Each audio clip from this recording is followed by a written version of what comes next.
Abu Yusuf Yaqub bin Ishaq Al-Kindi atau juga lebih dikenali sebagai Al-Kindi telah dilahirkan di Kufah, Iraq pada abad ke-9 bersamaan 194 Masihi.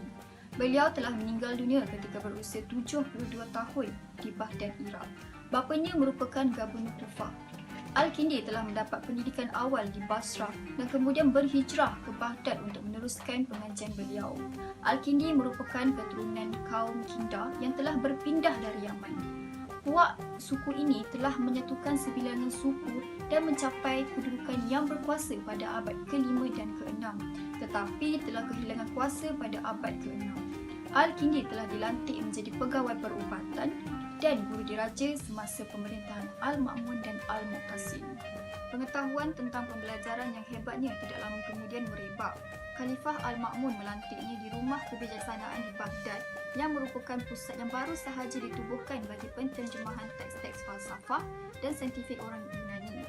Beliau juga terkenal kerana kepenulisan seni khatnya yang cantik dan pada suatu ketika pernah bekerja sebagai jurutulis kepada Al-Mutawakkil. Al-Kindi juga tekun mendalami pelbagai ilmu pengetahuan yang diterjemahkannya dari bahasa Yunani.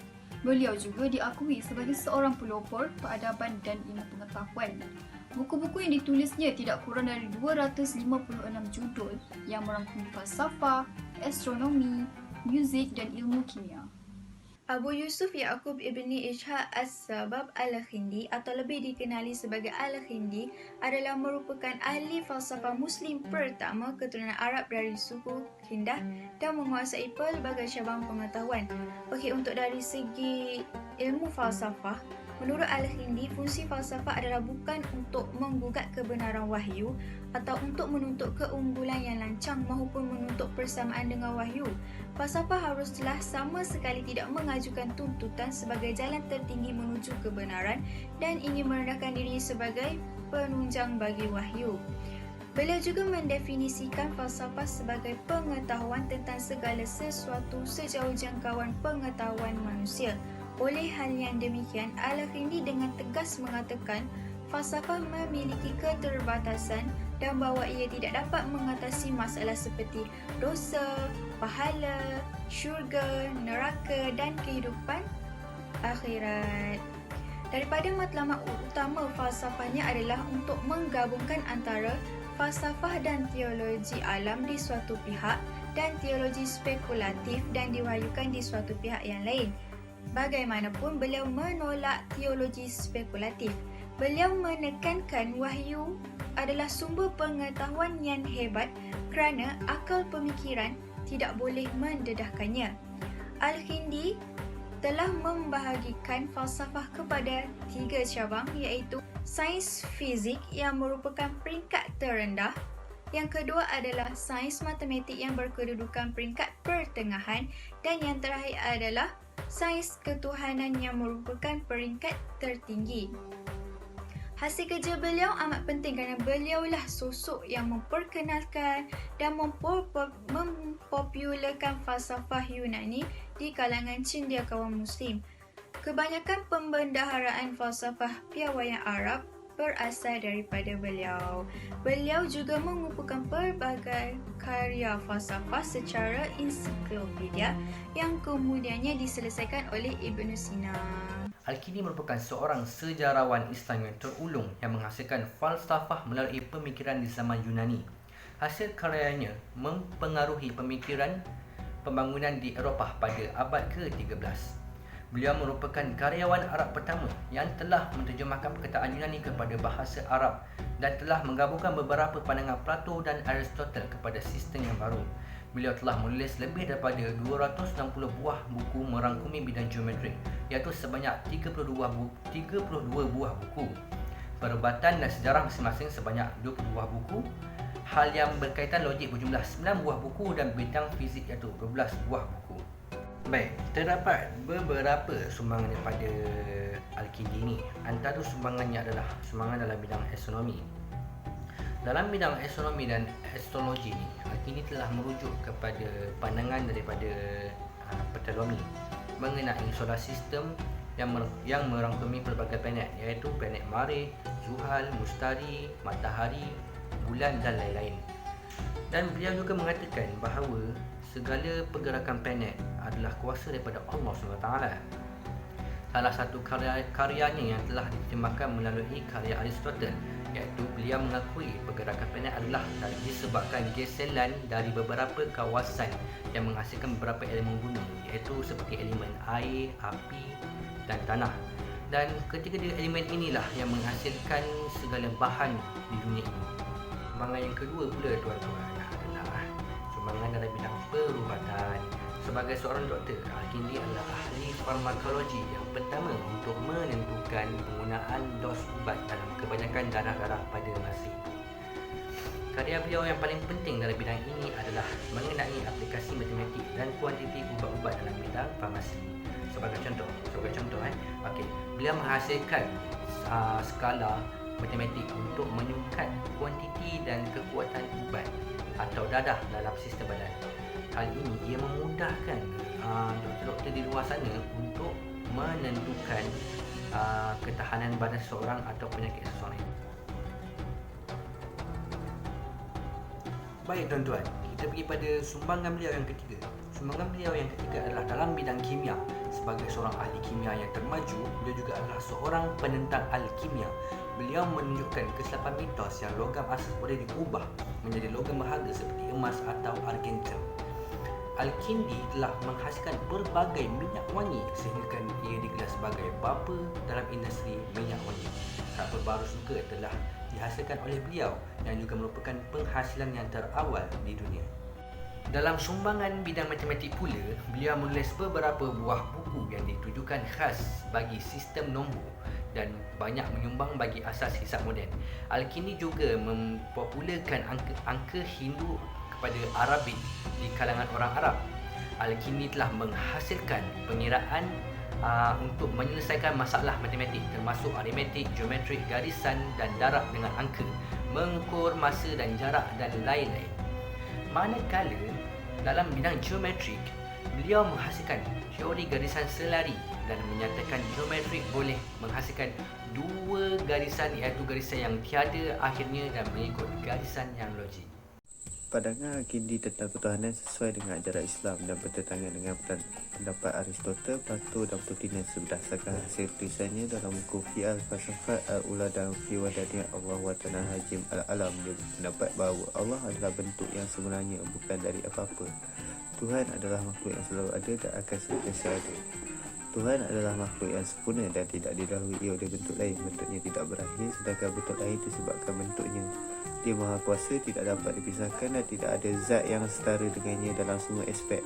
Dia melahirkan untuk dilahirkan. Untuk membuktikannya adanya Tuhan, Al-Kindi mengukuhkan 3 hujah. Panas semula jadi, kepelbagaian dalam menjadi, kerak semula jadi. Mengenai hujah tentang bahaya alam, Al-Kindi berpendapat bahawa mustahil alam mempunyai permulaan dalam waktu dan bahawa setiap orang yang mempunyai permulaan akan berakhir, mutanahi. Setiap objek menyebabkan bentuk dan mustahil objek itu sendiri menjadi penyebabnya. Dengan demikian bahawa alam semesta itu baru dan diciptakan dari apa-apa oleh orang yang menciptanya, iaitu Tuhan.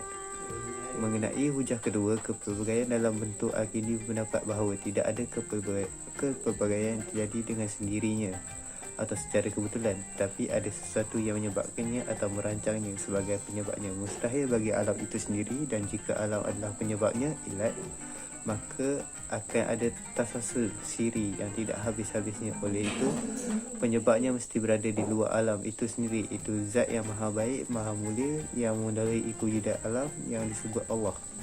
Al-Kindi menyebutkan bahawa ada 2 sebab atau ilat.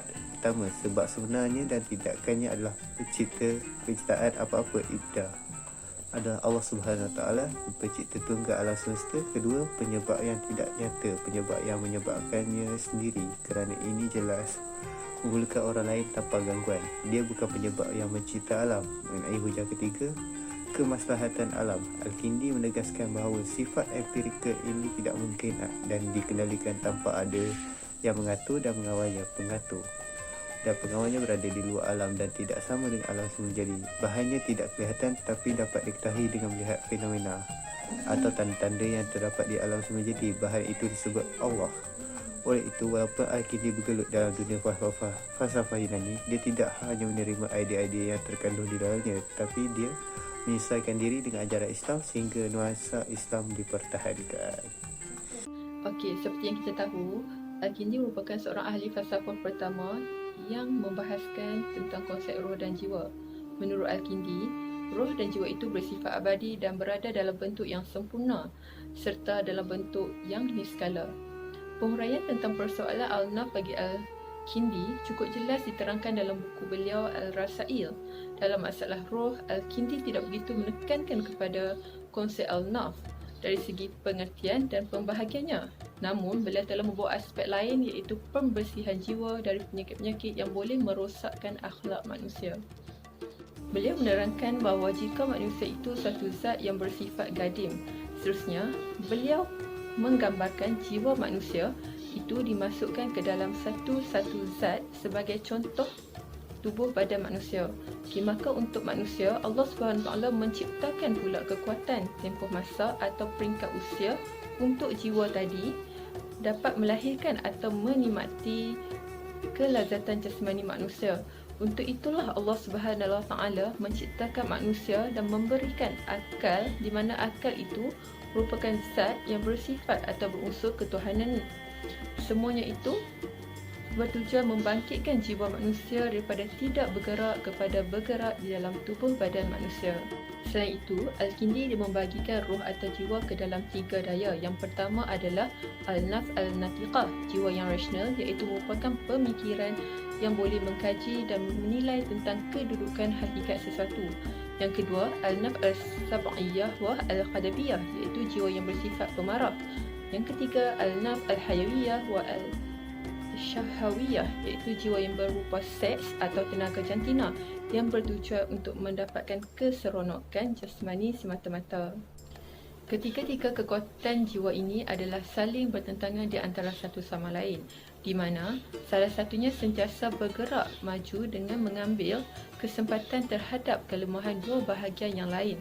Walau bagaimanapun, faktor kekuatan dan kelemahan di antara ketiga-tiga bahagian jiwa tadi boleh diatasi dengan kesungguhan individu untuk mengawalnya, atau ia juga bergantung kepada kuatnya pengaruh pendidikan yang diterima oleh individu tersebut. Beliau juga menerangkan bahawa jiwa yang rasional sentiasa mengarah kepada setiap jiwa yang lain. Apabila kedua-dua jiwa ini, iaitu jiwa yang pemarah dan jiwa yang berunsur keinginan jantina tadi itu, tunduk kepada jiwa yang rasional, maka akan lahirlah al-fadilah, yakni kebaikan dalam diri manusia yang dapat membezakan dengan sifat-sifat kehaiwanan. Menurut Al-Kindi lagi, apabila jiwa rasional ini berada dalam suasana yang normal atau dapat mengawal jiwa yang marah dan berunsur kebinatangan itu, maka dalam suasana ini hanya akan dapat meningkatkan kepada makrifat mengenal Allah dan akan mencapai tingkat, iaitu apa yang dikatakan ahli hikmah kebijaksanaan. Orang yang berada di tingkatan inilah yang dimaksudkan oleh Al-Kindi sebagai hukama, ahli falsafah. Apabila jiwa yang bersifat kehaiwanan tadi berada di bawah pengawalan serta panduan jiwa rasional, maka ia akan mencapai tingkat fadlah al-iffah, iaitu kesederhanaan. Sementara jiwa pemarah yang dikawal oleh jiwa yang rasional akan mencapai ke tingkat al-syaja'ah, yakni keberanian.